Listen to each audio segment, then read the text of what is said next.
Hi friends! Okay, so today we're reading from Psycho-Cybernetics, Maxwell Maltz, and we're jumping into chapter 4, Dehypnotize Yourself from False Beliefs. Okay, he starts out the chapter with an example from Dr. Alfred Adler. So when that guy was a kid, his teacher became convinced that he was dumb in mathematics. So then the teacher informed the parents of that fact, and Adler passively accepted the evaluation that had been placed upon him. So then he started believing and acting that he was dumb in mathematics. Then one day there was a problem on the chalkboard that the teacher put up there, and he had a sudden flash of insight and thought he knew how to work the problem. And then everyone laughed at him. He went right up there. He worked it all out to their amazement. And then at that point, he had a new confidence in his ability and went on to become a good math student. Okay, so all of a sudden something changed in his mind and he believed he could, and he did. And then there's also a patient that he talks about that he had a vital message that he wanted to impart about his outstanding success in a difficult field, but he was unable to get up in front of strangers and talk and convey his message. So what held him back was his message his self-limiting belief that he couldn't speak in front of other people because he didn't think he looked like a successful executive. So he mistakenly concluded that if he had an operation to he would then gain confidence he needed.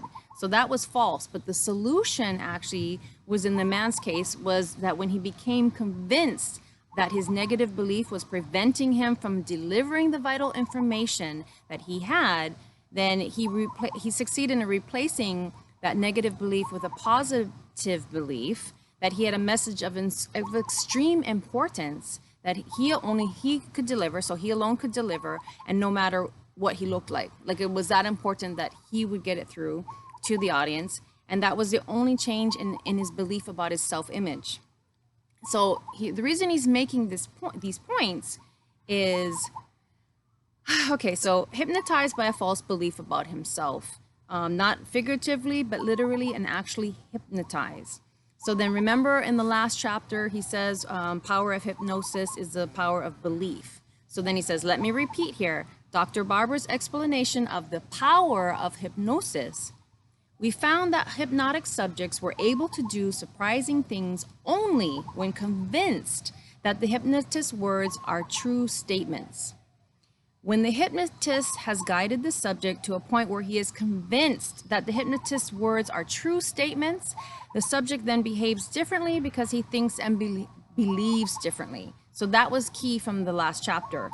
And the important thing for you to remember is, does not matter in the least how you got the idea or where it came from.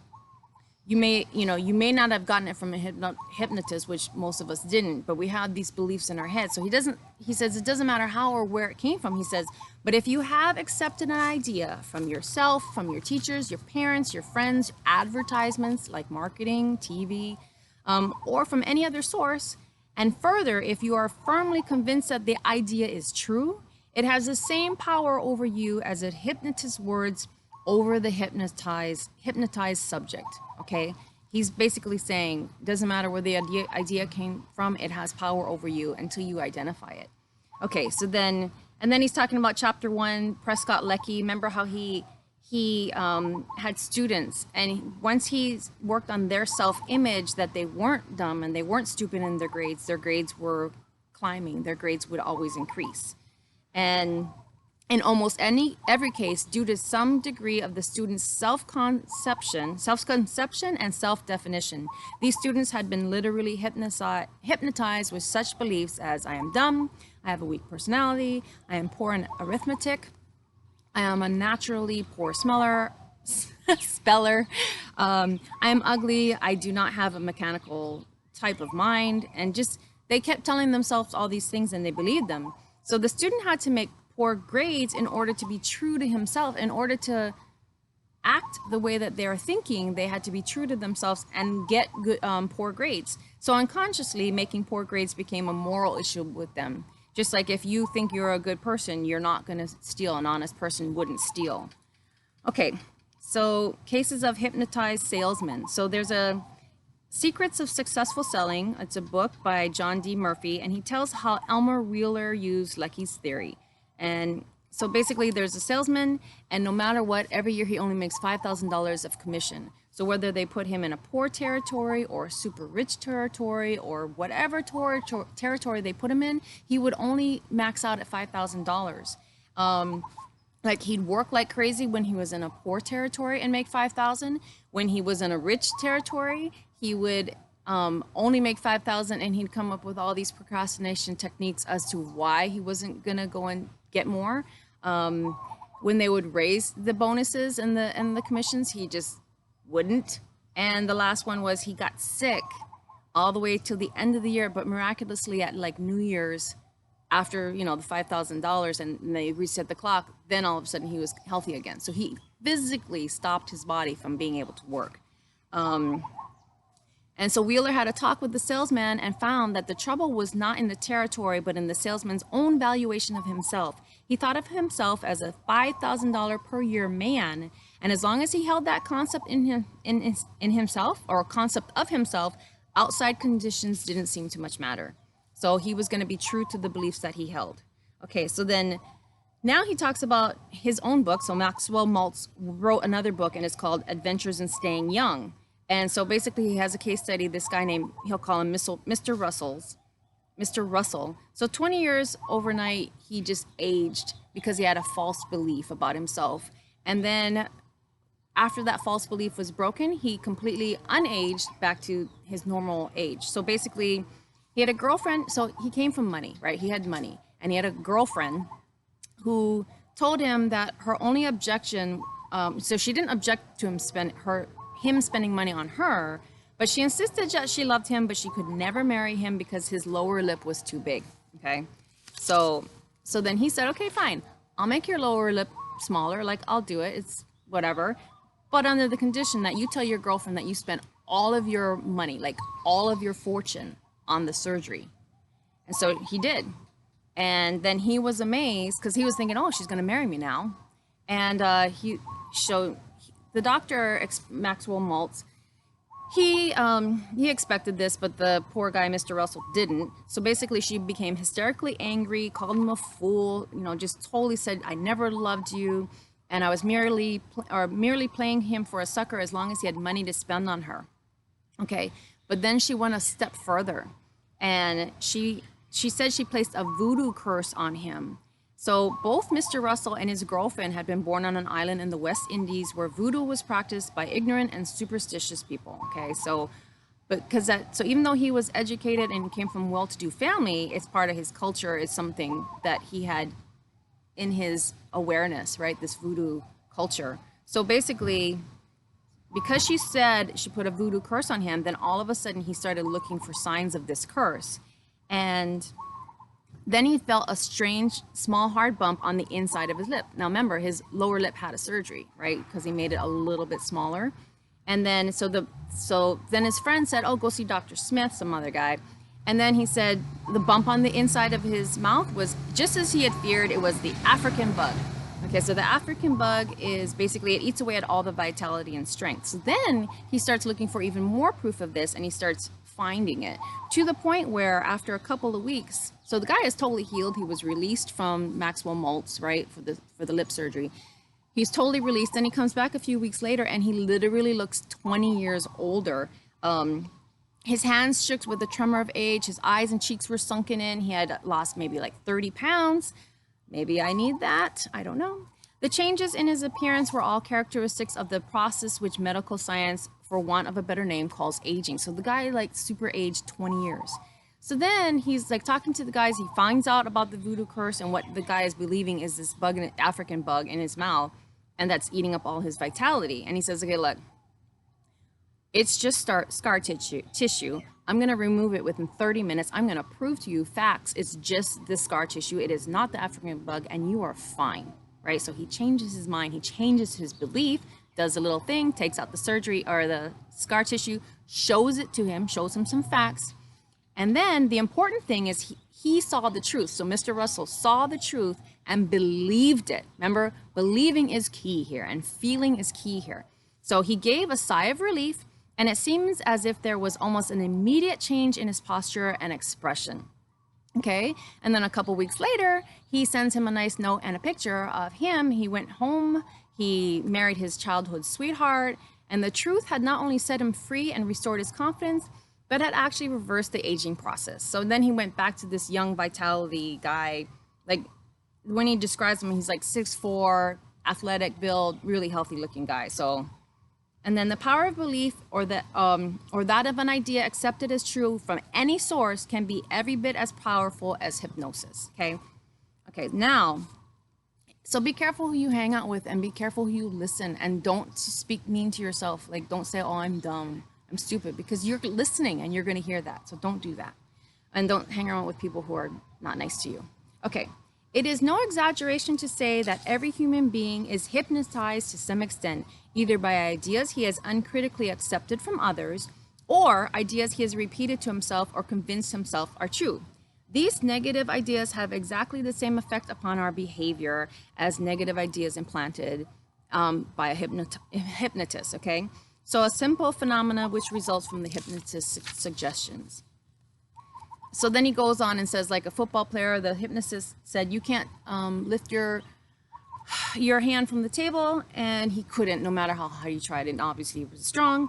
Then there's like this muscle weightlifter, and he tells me, you can't lift a pencil, and the guy can't lift the pencil, because what happens is they're strong enough, they didn't change the strength, all of the muscles are working to go and pick it up. But what's happening subconsciously that you're not aware of is all these muscles are working counteractively to you too, to match the belief in your head. There's also this one example of another athlete. There's a dynamometer, and it shows how much your strength of your grip, and he had 100 pounds grip. And so then the hypnotist said, look, you're way, way, way stronger, like super stronger, like you're gonna shock yourself how strong you are. And so then he goes and it's 125 pounds of his grip strength. And what it is the hypnotic suggestion did to overcome the negative idea, which was previously preventing him from expressing his full strength. So basically, he replaced the negative idea with a positive idea. That's all it was. So the hypnotist tells them that they can do it and then instructs them to go ahead and do it. But they have to believe it and they have to feel it. It has to feel real to them. Okay.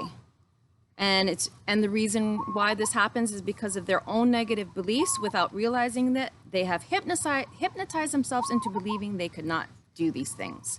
And all of us do it too, right? We cut ourselves short. Okay, within you, whoever you may be, regardless of how big a failure you may think yourself to be, so whoever you may be, and within you is the ability and power to do whatever you need to do to be happy and successful. Within you right now is the power to do things you never dreamed possible. This power becomes available to you as soon as you can change your beliefs, just as quickly as you can hypnotize yourself from the ideas of I can't, and I'm not worthy, and I don't deserve it, and other self-limiting ideas. So as soon as you decide I can, you can. Okay, and then you can cure your inferiority complex. So 95% of the people have feelings of inferiority to some extent, okay? And it's a serious handicap to success and happiness because basically we're always looking at somebody else and comparing ourselves to them. Okay, so, and then he says, you know, like, he starts listing athletes and dancers and it's like, I know I'm not as good of an athlete as that guy or a better dancer than Arthur Murray. I know this, but it does not induce feelings of inferiority within me and blight my life simply because I do not compare myself unfavorably with them. And I feel that I am no good merely because I can't do certain things as skillfully as well as them. So be careful who you compare yourself to, okay? And he says, but likewise, they're not as good of a plastic surgeon as I am. Like, this is where if you ever find yourself comparing yourself to someone else, figure out what your strengths are and be like, well, they're probably not as good as whatever you're good at, okay? And then just put it to the side. Like, don't get caught up in that circle. Okay, so feelings of inferiority originate not so much from facts or experiences, but from our conclusions regarding facts and our evaluations of experiences. For example, the fact is that I am an inferior weightlifter and an inferior dancer. So that's fact. And he compared himself to Paul Anderson and author Mary's. But then he's saying, but those two guys, their inability to perform surgery makes them inferior surgeons, but not inferior persons. It all depends upon what and whose norms we measure ourselves by. So here it is. Here, this is a key. It is not knowledge of actual inferiority in skill or knowledge which gives us an inferiority complex or and interferes with our living. It is the feeling of inferiority that does. So it's you allowing yourself to feel inferiority because you are comparing yourself and judging yourself against something that probably is their strength or something they're just naturally good at. Okay, and this feeling of inferiority comes about for just one reason. Okay, huge. Okay, we judge ourselves and measure ourselves not against our own norm or par, but against some other individual's norm. When we do this, we always, without exception, come out second best. But because we think and believe and assume that we should measure up to some other person's norm, we feel miserable and second-rate and conclusion that there is something wrong with us. So if you make that conclusion, then the next logical conclusion is that in this cockeyed reasoning process, this is what he says, is to conclude that we are not worthy, okay? That we do not deserve success and happiness, and that it would be out of place for us to fully express our own abilities and talents, whatever they might be, without apology or without feeling guilty about it. So, yeah. Okay, so don't do that either. Hypnotized by the entirely erroneous idea that I should be like so-and-so or I should be like everybody else. Okay, I like this. He points this out. The fallacy of the second idea, like I should be like everybody else, can readily be seen through. So basically, you can negate it. If you analyze it for the truth, there is no fixed standards common to everybody else. There is no everybody else. Like there's no everybody else. Everybody else is composed of individuals and no two of whom are alike. Even if you know twins, like they have different personalities. They have a lot of similarities, but they have different personalities. Okay, the person with an inferiority complex invariably compounds the error by striving for superiority. Okay, so remember, yeah, so he feels bad about his inferior and about being inferior. And his cure is to make himself as good as everybody else. And the way to feel good is to make himself superior. Okay, so inferiority and superiority are reverse sides of the same coin. The cure lies in realizing that the coin itself is spurious. Okay, so this is another big key here in this chapter. The truth about you is this. You are not inferior. You are not superior. You are simply you. And you as a personality are not in competition with any other personality simply because there is not another person on the face of the earth like you or in your particular class. You are an individual. You are unique. You are not like any other person and can never become like any other person. You are not supposed to be like any other person, and no other person is supposed to be like you. Okay? So, and then he says, you know, God did not create a standard person. And remember when they said like your creator did not make any mistakes? And he said he made every human being individual and unique, just as he made every snowflake individual and unique. Now, don't jump on that and say I'm a snowflake and I'm better than everybody else. Just you're different. You're your own unique person. So don't take that and run with it the wrong way. Okay. So stop measuring yourself against their standards. You are not them, and you can never measure up to them. Neither can they measure up to yours or you. So, once you see this simple, rather self-evident truth, accept it and believe it, and your inferiority will vanish. Dr. Norton L. Williams, basically, he's a psychiatrist, and he said modern man's anxiety and insecurity stem from a lack of self-realization, and that inner security can only be found in finding oneself an individuality, a uniqueness, and a distinctiveness that is akin to the idea of being created in the image of God. He also said that self-realization is gained by a simple belief in one's own uniqueness as a human being, a sense of deep and wide awareness of all people and all things, and a feeling of constructive influence of others through one's own personality. So with your personality, with your strengths, and you influence others make sure it's constructive. Do not take advantage of other people with your strengths, okay? But that's what he's getting at. Inner security and self-realization. Those are two big things that you want to have so that you can move on to your best self. Okay. So now, how to use relaxation and dehypnotize yourself. Okay, physical relaxation plays a key role in the dehypnotization process. Okay, so our current beliefs, they were formed without effort, with no sense of strain, without the exercise of willpower, like our normal beliefs in everything we do. So it follows that we must employ the same process in forming new beliefs or habits, and that is in a relaxed condition. Okay? So, and then it was demonstrated that attempting to use effort or willpower to change a belief or cure a bad habit has an adverse rather than a beneficial effect. So Emile Q, a French pharmacist, 1920, he came up with the power of suggestion and insisted that effort was one of the big reasons most people failed to utilize their inner powers. Your suggestions, your ideal goals, must be made without effort if they are to be effective. So another famous I thought I knew how to say his name, saying was that his law of reverse effort, okay, when the will and the imagination are in conflict, the imagination invariably wins the day.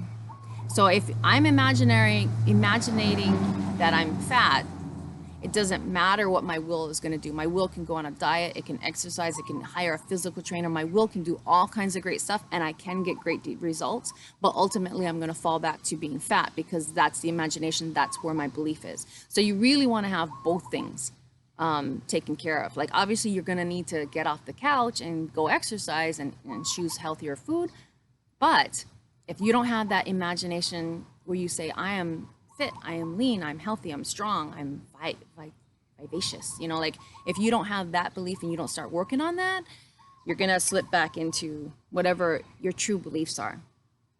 And then there's this guy named Dr. Knight Dunlap, and basically he said the very heart of his system was finding that effort was one of the big deterrents in either breaking a bad habit or learning a new one. So effort. So be careful when it's forcing an effort, right? Making an effort to refrain from the habit actually reinforces the habit. And his experiments prove that the best way to break a habit is to form a clear mental image of the desired end result and to practice without effort towards reaching the goal. So keep practicing, imagining it and seeing it in your head. And the desired end result was kept constantly in mind. So here he says, if a response habit is to be learned, or if a response pattern is to be made habitual, it is essential that the learner shall have an idea of the response that is to be achieved, or they should have an idea of the change in the environment that the response will produce. Like, what are you looking for? What is your end goal? That's why we always have to be really clear on what our end goal is. I can't just say I want to be thinner, because if I lose 1 pound, then technically I'm thinner, right? I have to be like, no, I want to look like this. I want to fit that dress. I want to, feel healthy and be able to run around with the kids, and whatever it is you want to do, you start making very specific, detailed, something you can see in your mind, measurable ideas, and keep that planted firmly in your mind, because you got to be able to measure against it. So the important factor in learning, in short, is the thought of an object to be attained either as a specific behavior pattern or as a result of the behavior, together with desire for the attainment of the object. Okay? And then he said, and so here, now we're getting down to this. So physical relaxation, when practiced daily, brings about an accompanying mental relaxation and a relaxed attitude, which enables us to better consciously control our automatic mechanism. Okay? When you're relaxed, you're going to be able to start letting these things flow, and it's going to take practice and it's going to take time. It's not instant, but you got to be relaxed. Think about this. When you're stressed out and you don't feel like you have any options, you usually make bad decisions. But if you think you have like 3 options, then you think, oh, well, maybe there's a 4th one, or you like actually take a second and a breath to make a better decision. Just think about that. Watch when you're panicked and watch when you're not panicked, and look at how you make your logical reasoning and deductions. Okay, so let's see. Physical relaxation also in itself has a powerful influence on dehypnotizing us from negative attitudes and reaction patterns. Okay, so we're up to the homework part of the chapter. This is the final part. How to use mental pictures to relax. Practice exercise 30 minutes a day, okay? So seat yourself comfortably in an easy chair or lie down on your back. Consciously let go of the various muscle groups as much as possible without making too much of an effort. Just consciously pay attention to the various parts of your body and just let it go a little bit. You'll find that you can always voluntarily relax to a certain degree. You can stop frowning and let your forehead relax. You can ease up a little on the tension in your jaws. You can let your hands and your arms and your shoulders and your legs become a little more relaxed than they are. Spend about 5 minutes on this and then stop paying attention to your muscles. This is as far as you're going to try to go with the conscious control, okay? So you're in an easy chair or you're lying down on your back and you're just like relaxing all of your muscles consciously up into a certain point. Now from here on, you will relax more and more by using your creative mechanism to automatically bring about a relaxed condition. In short, you're going to use your goal pictures held in imagination to let your automatic mechanisms realize those goals for you. So he's going to start getting us to the point where we can relax, because once you can teach yourself how to relax, you can better line up with what you're supposed to be doing as opposed to effort and brute forcing it. Okay, mental picture number 1. So he's going to show us some mental pictures. In your mind's eye, see yourself lying stretched out upon a bed. Form a picture of your legs as they would look if they were made of concrete. See yourself lying there with 2 heavy concrete legs. See these very heavy concrete legs sinking far down into the mattress from their sheer weight. Now picture your arms and your hands as made of the concrete. They're also very heavy and are sinking into the bed and exerting tremendous pressure against the bed. In your mind's eye, see your friend come into the room and attempt to lift your heavy concrete legs. He takes hold of your feet and attempts to lift them, but they are too heavy for him. He cannot do it. Repeat with arms and neck, etc. So basically, you just keep seeing yourself as so heavy, and you're going to just keep relaxing more and more. Physically is what's going to happen, because your mental is going to control that part. Okay, your body is now mental picture number 2. Your body is a big marionette doll. Your hands are loosely tied by your wrists to your wrist by your strings. Your forearm is connected loosely by a string to your upper arm. Your upper arm is connected very loosely by a string to your shoulders. Your feet, calves, thighs are also connected together with a single string. Your neck consists of one very limp string. The strings which control your jaw hold your lips together and have slackened and stretched to an extent which your chin has dropped down loosely against your chest.